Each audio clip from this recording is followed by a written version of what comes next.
सा मुंह लेकर रह गई। कोई चिट्ठी आई है, माँ जी तुमसे पढ़वाना चाहती है, बस इसलिए बुला रही हैं।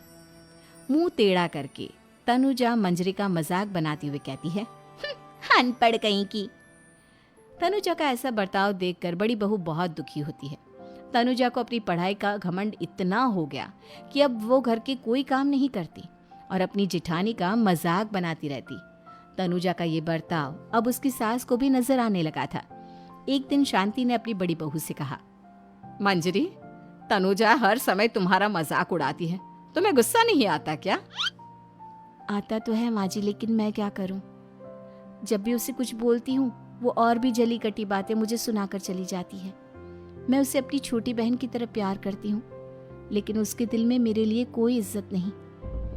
बहू, तूने वो कहावत सुनी है, जुल्म करने वाले से ज्यादा जुल्म सहने वाला अपराधी होता है। मंजरी अपनी सास का इशारा समझ जाती है।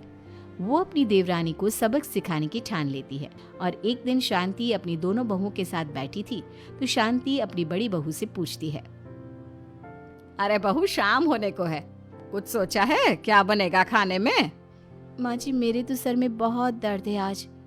मेरी प्यारी देवरानी ही कुछ अंग्रेजी खाना बनाकर खिलाएगी। सुना है पढ़े लिखे लोग अंग्रेजी खाना बहुत अच्छा बनाते हैं, क्यों तनुजा? इतना कहकर मंजरी अपनी सास की ओर देखकर मुस्कुरा दी। तनुजा अपनी तारीफ सुनकर बहुत खुश हो गई। इतने में शांति कहती है, यह तो सच बात है छोटी बहू, ये तो मैंने भी सुना है।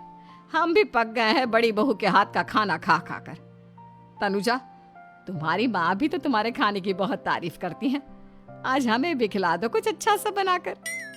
शांति की बात सुनकर छोटी बहू और आसमान पर चढ़ गई, पर उसे ये कहाँ पता था कि उसकी सास और जेठानी उसे सबक सिखाना चाहती हैं। तनुजा अपनी तारीफ सुनकर खुश तो बहुत होती है, पर सोचने लगती है, मुझे तो कैसा भी खाना बनाना नहीं आता। अब मैं क्या करूंगी? अगर मैंने इनको सच बता दिया तो मेरी सारी इज्जत मिट्टी में मिल जाएगी। अरे छोटी बहू, क्या सोच रही हो? खिलाओगी ना अपने हाथ का अंग्रेजी खाना? छोटी बहू हाँ में सर हिला देती है। अचानक से उसके दिमाग में एक आइडिया आता है। मैं इंटरनेट से देखकर कुछ बना लेती हूँ, मेरी वाहवाही पूरे घर में हो जाएगी। मुझे कौन सा रोज रोज बनाना है। माँ जी, आज आप सबको ऐसा खाना खिलाऊंगी, ऐसा खाना खिलाऊंगी कि... इतने में शांति छोटी बहू की टांग खींचते हुए कहती है कि पता नहीं कैसा खाना खिलाओगी। ए ऊपर वाले, हमारी रक्षा करना। इतना बोलकर शांति और मंजरी दोनों जोर जोर से हंसने लगते हैं। अब तनुजा रसोई घर में चली जाती है और खाने की तैयारी करने लगती है, पर उसे रसोई घर की चीज़ों के बारे में तो कुछ नहीं पता। जैसे तैसे सारी चीज़ें निकालती है और इंटरनेट पर देखकर खाना बनाती है। कुछ ही देर में सब लोग घर आ जाते हैं। अरे सुनते हो, आज का खाना हमारी छोटी बहू बना रही है। अरे वाह, आज तो फिर कुछ अंग्रेजी खाना खाने को मिलेगा। कुछ ही देर में खाना बन जाता है तो छोटी बहू सबका खाना लगा देती है।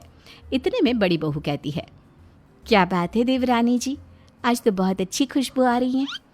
ये बात तो सही कही बड़ी बहू तूने, खुशबू तो अच्छी है। ऐसी खुशबू तो मेरे खाने में भी नहीं आती।